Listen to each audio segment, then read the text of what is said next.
Bonjour à tous, on se retrouve aujourd'hui pour une nouvelle vidéo et ce sera pour un nouveau point lecture. Tout d'abord, je vais vous parler d'un livre que j'avais mis de côté en 2017 parce que j'accrochais pas totalement et comme c'est un livre que j'ai reçu en service presse de la part de France Loisirs, je me suis décidée à le finir.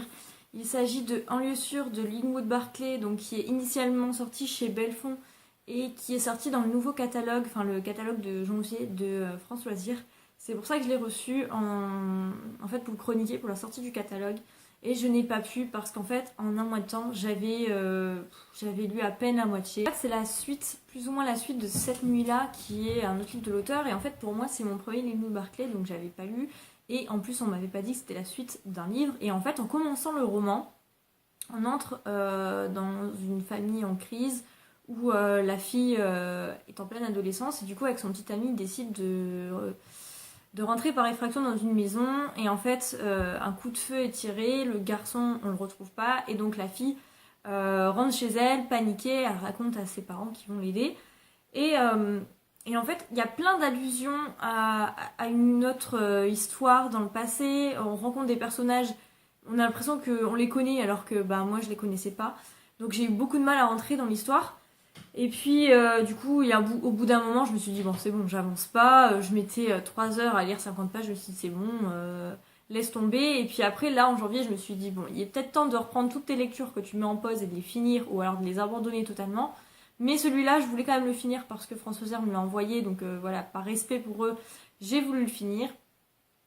Au fur et à mesure, ça s'améliore un petit peu, mais voilà, je pense que j'en ai parlé à Ludo qui est un vrai fan de Linwood Barclay et il m'a dit que c'était pas du tout son meilleur et qu'en plus c'était la suite de Cette nuit-là et du coup là j'ai vraiment compris pourquoi j'étais totalement perdue. Donc je pense que si vous avez lu le premier, lisez celui-là, vous allez sûrement aimer retrouver les personnages que vous aviez eu dans le précédent.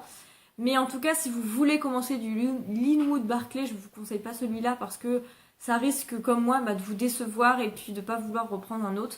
Moi j'en ai d'autres dans ma palle, donc je vais réessayer un jour ou l'autre de lire cet auteur, parce que même si c'est pas du grand policier de fou, du grand thriller, ça ressemble un peu au style d'Aaron Coben que j'aime bien, donc voilà, je pense que je réessayerai l'auteur, mais en tout cas ça l'a pas fait avec moi, l'intrigue m'a quand même plu, à la fin j'étais quand même curieuse de savoir ce qui s'était passé et toute l'histoire au final, donc ça voilà, c'est quand même l'intrigue était quand même bien, mais je pense que le gros défaut du coup c'est de pas dire que c'est la suite de Cette nuit-là, qui reprennent les mêmes personnages et que du coup si vous connaissez pas et vous dites ah bah tiens je vais commencer l'auteur avec celui-là, vous risquez en fait de pas aimer et de pas vouloir reprendre l'auteur, donc je trouve ça dommage en fait. Je comprends pas pourquoi ils l'ont pas décrit dans le quatrième de couverture comme quoi c'était une suite, mais bon du coup lecture mitigée pour moi, mais je réessayerai quand même l'auteur. Donc une autre lecture que j'ai beaucoup aimée, il s'agit de Mémé de Philippe Torreton, ici publié chez J'ai lu. Donc dans ce livre, Philippe Torreton va nous raconter sa version des faits de sa relation avec sa grand-mère qui est aujourd'hui décédée. Et c'était un des coups de cœur de Sab, de Calmy Sab, 2017. Et ayant perdu mon grand-mère en juillet dernier, j'appréhendais énormément cette lecture puisque j'ai beaucoup de mal à faire en fait son deuil. Et puis à un moment je me suis dit bon ça fait 6 mois, je pense que c'est bon, on va lire celui-ci. Donc une après-midi où j'avais une poche, je me suis dit allez il est petit, je vais me faire un trip de lire le livre d'une traite et donc je me lance dans l'histoire. Et puis on fait la rencontre de la grand-mère de Philippe Torreton qui est une femme qui travaillait à l'usine et qui aussi avait plein d'animaux pour l'élevage personnel et familial. Et donc on la suit un peu dans son milieu d'agriculteur, de travailleuse de l'usine, tout ça. Et puis je me suis dit oui, effectivement l'histoire est belle, elle est très touchante. Mais voilà, je m'attache pas plus que ça à l'histoire et voilà, j'étais pas trop émue non plus. J'aimais bien mais sans plus. Jusqu'aux 50 dernières pages. Où là, en fait, on suit l'arrivée de sa grand-mère en maison de retraite suite à une chute, au fait que son état de santé se dégrade au fur et à mesure jusque son décès. Et là, catastrophe. Au bout d'un moment, je me suis mis à pleurer, je comprenais pas pourquoi, et donc j'ai relu le passage, et en fait, ça m'a énormément fait penser du coup à ma vie personnelle il y a quelques mois, enfin quelques années, il y a quelques mois en arrière. Et du coup, ça m'a énormément touchée et j'ai compris pourquoi ça avait touché beaucoup de monde, dont Sabrina. Parce qu'en fait, même si chaque personne est différente au fur et à mesure de la vie, avec tout ce qui est maison de retraite, état de santé qui se dégrade, au final, peu importe la vie qu'on a eue dans notre jeunesse et dans notre vie d'adulte, bah au final, c'est un peu tous la même chose à la fin et du coup, on peut tous s'identifier. Et j'ai énormément aimé cette histoire. Je pense que je la relirai plus tard quand j'ai besoin d'une lecture un peu cocooning, un truc comme ça, un peu doux. Même si ça me fait pleurer, ça me fait quand même du bien de me sentir un peu moins seule, j'ai envie de vous dire. Donc j'ai beaucoup aimé. J'ai laissé un message sur Facebook à la suite de ma lecture parce que au moment-là, je détestais Sabrina de m'avoir fait connaître ce livre parce que Philippe Torreton, je le connais de son métier d'acteur et de comédien, mais je ne savais pas qu'il avait écrit un livre sur sa grand-mère et de lire ça, en fait, ça m'a retourné. Je suis repartie travailler, j'étais hyper mal. Donc voilà, je sais pas si je dois la remercier ou pas, mais en tout cas, si vous voulez lire une histoire très touchante, et voilà, si vous n'êtes pas trop fragile, parce que je pense que ça va être difficile, lisez ce livre de Philippe Torreton, parce que j'ai beaucoup aimé. Ensuite, j'ai lu La première nuit de Ghislain Loustalot, publié chez JC Lattès, qui est sorti là au mois de janvier. C'est l'histoire de Milan qui a 45 ans, qui est alcoolique et en fait qui se détruit au fur et à mesure. Il était marié, il a 2 enfants et là il s'isole de plus en plus jusqu'au jour où en fait son fils qui a à peine 20 ans et qui est assez fragile psychologiquement s'embrouille avec sa mère et puis décide d'aller vivre chez son père quelque temps. Donc il débarque chez son père, le père qui était au bord de sa rupture avec sa nouvelle copine qu'elle l'a laissée en lui disant bah, tant que tu te soignes pas et t'arrêtes pas de boire, moi je m'en vais. Donc il se retrouve dans un état pas possible, son fils dans le même état arrive et voilà que le soir c'est le père de Milan qui débarque en disant qu'il venait de s'embrouiller avec sa mère, enfin avec sa femme mais du coup avec la mère de Milan et qui du coup veut dormir aussi pour la nuit chez Milan. Donc ils se retrouvent les 3 générations dans l'appartement de Milan.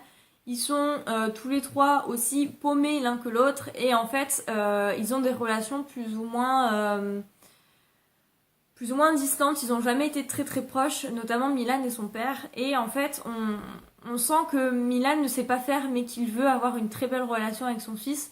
Et voilà, donc on va suivre un peu cette histoire de ces 3 hommes de 3 générations différentes le temps d'une nuit, d'où la première nuit en fait. Et j'ai beaucoup aimé, même si j'ai mis du temps à le lire. En fait, il y a certains passages quand même qui étaient assez longs, mais l'histoire et le message de l'auteur, j'ai beaucoup aimé. On se retrouve dans un contemporain où on sent l'amour que peut se porter des hommes, mais l'amour assez pudique. Et que chacun à leur manière, même s'ils font des erreurs, même s'ils sont pas forcément heureux dans leur vie personnelle, ils essayent que la génération suivante s'améliore et ait une vie meilleure.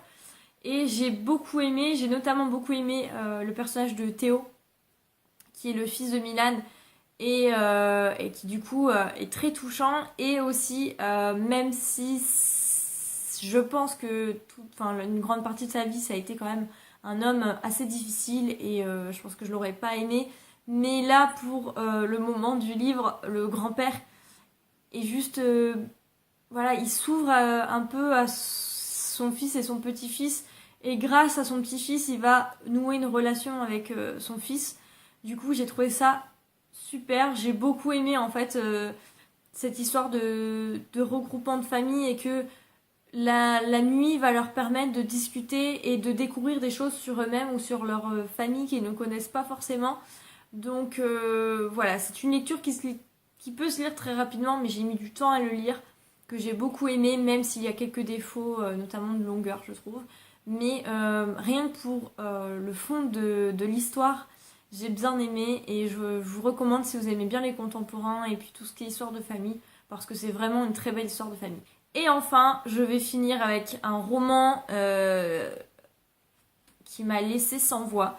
Il s'agit de Claustration de Salvatore Mini chez Nouvelle Plume. Ce livre, je l'ai gagné sur le concours Carnézet-Séverine à la fin de l'année, avec un autre livre que vous verrez dans mon book-haul. Mais celui-ci, j'ai pas pu attendre, j'en entendais que du bien. Séverine l'a très bien vendu. Et au fur et à mesure des jours, je voyais les avis tomber et que c'était voilà, que des bons avis. Je me suis dit non, il est très court, tu peux te le faire.